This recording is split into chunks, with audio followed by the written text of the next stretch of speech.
Merhaba arkadaşlar. Bugün çok değişik, eskiye gideceğiz. Nostaljik bir şey yapacağız.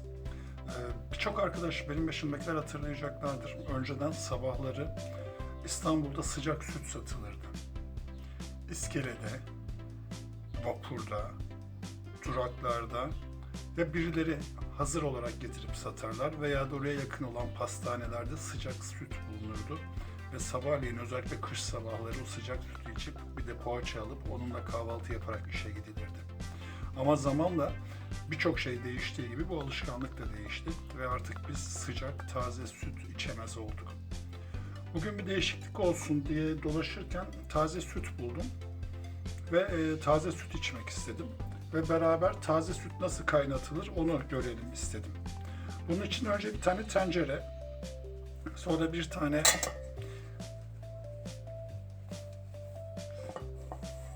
böyle bir kabı hazırlayıp sütü bu tülbentten geçirerek sütün içinde herhangi bir şey var mı onu kontrol edeceğiz. Ve aynı zamanda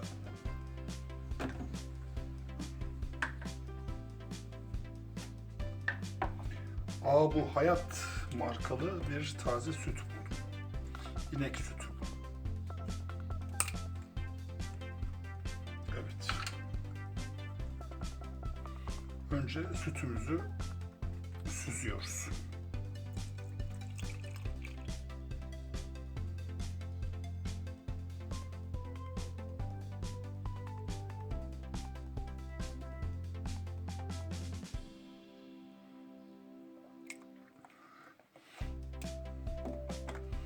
Biraz kalın yapmışım galiba.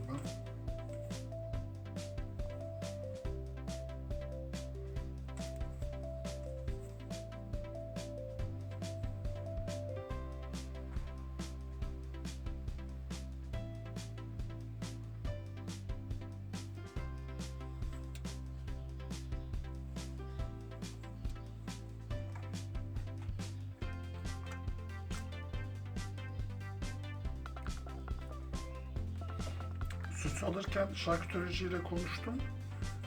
İstanbul'da keçi sütü mümkün değil dedi. Yani tazesini bulamazsın dedi.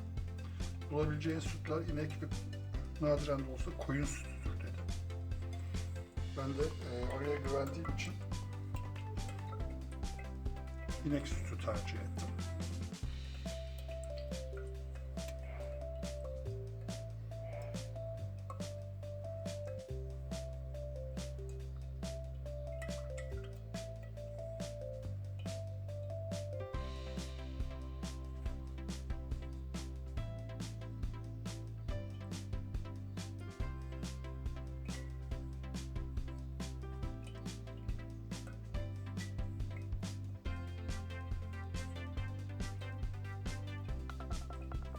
Bu şekilde sütümüzün içinde herhangi bir yabancı madde var mı?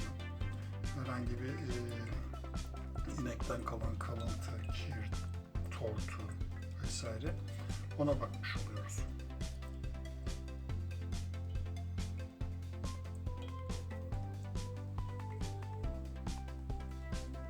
Ben tülbenti biraz kalın seçmişim. Siz biraz daha ince seçerseniz daha hızlı olur bu iş.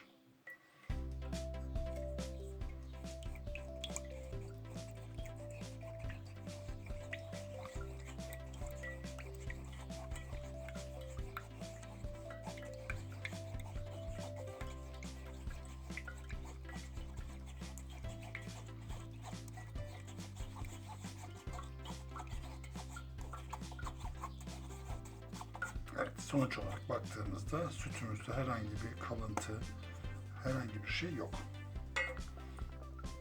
Bunu alıyorum.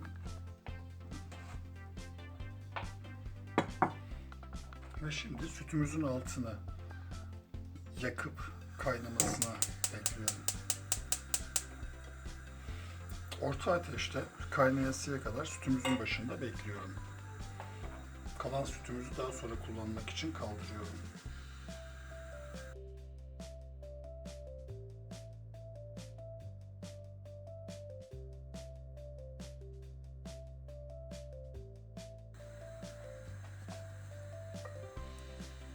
Sütümüzü ara sıra karıştırıyoruz kaynayasıya kadar. Ve sütümüzde tahta kaşık kullanıyoruz.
Evet, sütümüz tam kıvamında, tarifinde kaynadı. Şu an bütün mineralleri, vitaminleri, her şeyiyle içmeye hazır.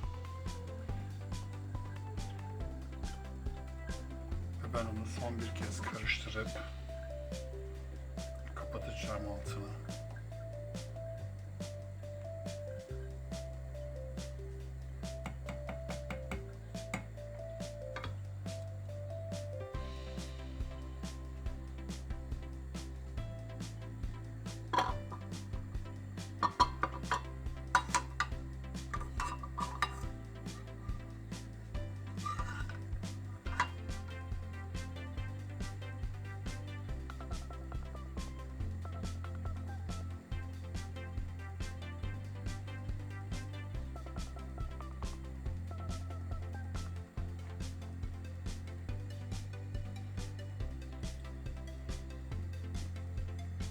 Evet, sütümüze son kaynama göbeklerini attırıp altını kapattım. Ben neden sütü aldım, niye bunları yaptım? Bunların tek sebebi eskiden sabahları içtiğim sıcak sütü özlemekti. İnanmayacaksınız ama üzerinde kaymak var.